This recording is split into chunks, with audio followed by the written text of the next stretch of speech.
Assalamualaikum warahmatullahi wabarakatuh. Jumpa lagi pada pertemuan kita yang selanjutnya di bab 2, yaitu tentang interaksi makhluk hidup dengan lingkungan. Nah, coba kalian perhatikan pada gambar. Ini adalah jaring makanan. Ada ayam memakan ulat, kemudian katak memakan ulat, dan elang memakan katak. Demikian seterusnya. Ini adalah merupakan peristiwa yang sering terjadi di alam. Ini semua bahwa sesama makhluk hidup itu merupakan saling berinteraksi, ya. Baik, yang selanjutnya apa yang akan kita pelajari? Yang pertama yang kita pelajari adalah tentang lingkungan, pengertian lingkungan. Kemudian yang B, hal-hal yang ditemukan dalam suatu lingkungan. Yang C, interaksi dalam ekosistem membentuk suatu pola. Kemudian yang D, pola interaksi manusia memengaruhi ekosistem. Dan selanjutnya pengertian lingkungan. Nah, lingkungan itu adalah segala sesuatu yang terdapat di sekitar makhluk hidup, atau segala sesuatu tersebut berpengaruh terhadap aktivitas makhluk hidup. Atau juga lingkungan itu adalah segala sesuatu di luar individu, ya. Baik, yang selanjutnya lingkungan terdiri atas dua komponen, yaitu komponen biotik dan komponen abiotik.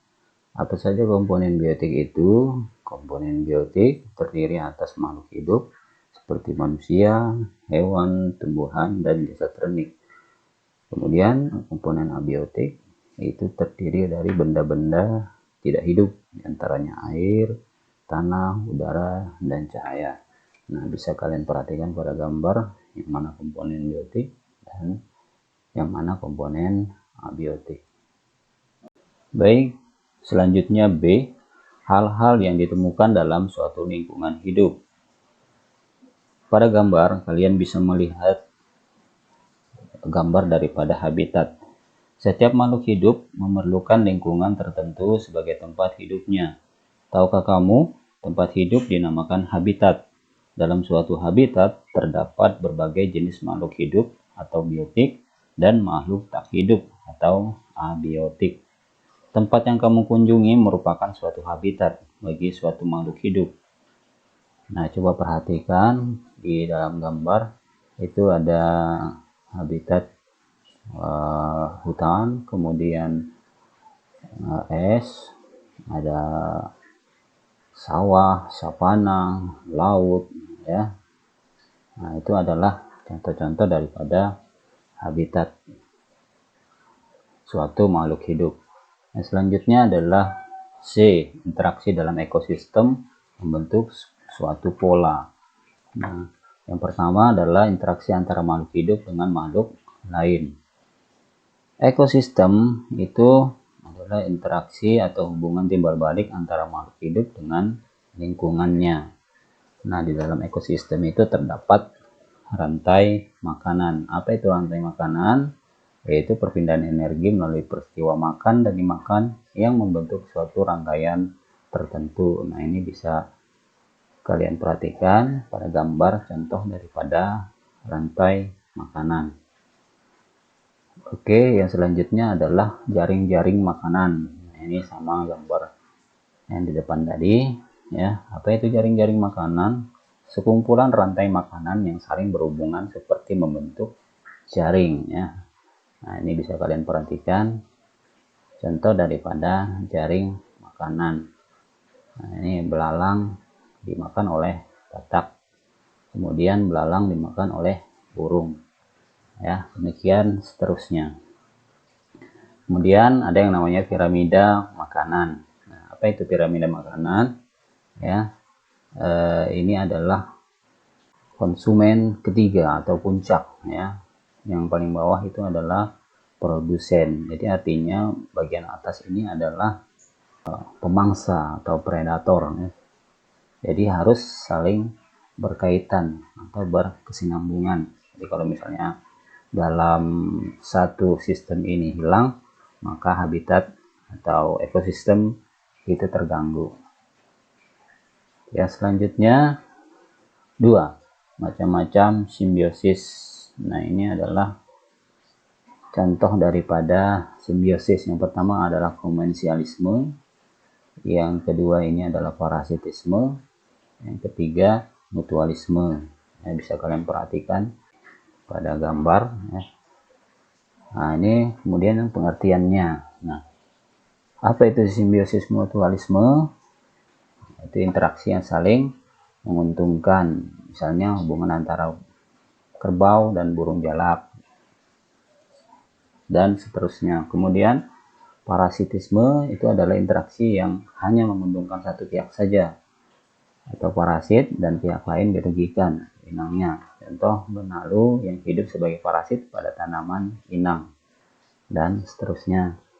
Kemudian komensalisme, yaitu interaksi yang hanya menguntungkan satu pihak saja, sedangkan pihak lain tidak dirugikan dan tidak pula diuntungkan. Contohnya adalah simbiosis antara ikan hiu dan ikan remora. Ya. Oke, yang selanjutnya adalah yang ketiga, peran organisme berdasarkan kemampuan menyusun makanan. Berdasarkan kemampuan menyusun makanan, peran organisme dibagi menjadi dua, yaitu autotrof dan heterotrof. Organisme heterotrof berdasarkan jenis makanannya dibagi lagi menjadi tiga, yaitu herbivora, karnivora, dan omnivora. Nah, ini bisa kalian lihat pada gambar hewan herbivora atau pemakan tumbuhan. Yang B adalah hewan karnivora, pemakan daging. Yang ketiga adalah omnivora, ini pemakan segalanya ya, seperti komodo. Oke, selanjutnya apa itu autotrof? Adalah organisme yang mampu menyediakan atau mensintesis makanan sendiri yang berupa bahan organik dari bahan anorganik dengan bantuan energi seperti matahari dan kimia.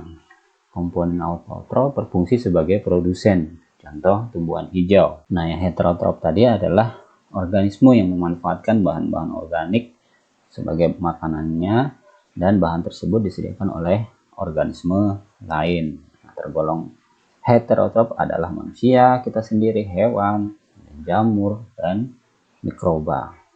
Nah, ini bisa kalian lihat gambarnya ya, yang mana autotrof dan heterotrof. Oke, selanjutnya pola interaksi manusia memengaruhi ekosistem, yang D ya. Bentuk interaksi dalam ekosistem. Nah, ini yang tadi pola interaksi antar komponen biotik. Ada yang namanya netralisme, predasi, kompetisi. Kemudian pola interaksinya ya, ada yang namanya antibiosis, simbiosis. Ini sudah kita bahas tadi, kalau ini nggak usah. Kemudian ada simbiosis mutualisme, komensialisme, dan parasitisme. Nah, ini yang tadi. Oke. Nah, di dalam pola interaksi manusia mengenai ekosistem itu ada yang pertama adalah pola interaksi netralisme. Apa itu? Pola interaksi yang tidak saling mengganggu, tidak saling merugikan, dan tidak juga saling menguntungkan meskipun hidup di habitat sama. Contohnya, nah bisa kalian lihat, ada 1, 2, 3 contoh ya. Oke, yang kedua pola interaksi predasi, yaitu pola interaksi yang terjadi antara pemangsa atau predator dengan mangsa.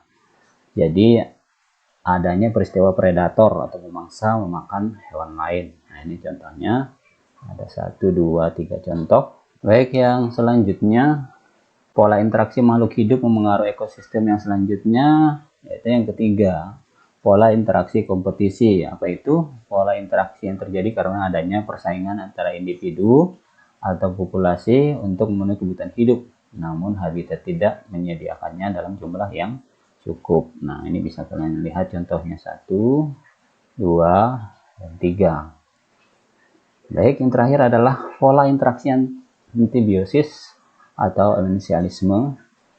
Nah, pola ini berupa hubungan antara dua individu berbeda jenis yang menyebabkan individu yang satu menghambat pertumbuhan individu yang lain. Nah, ini contohnya bisa kalian lihat yang mana ya dari ketiga itu.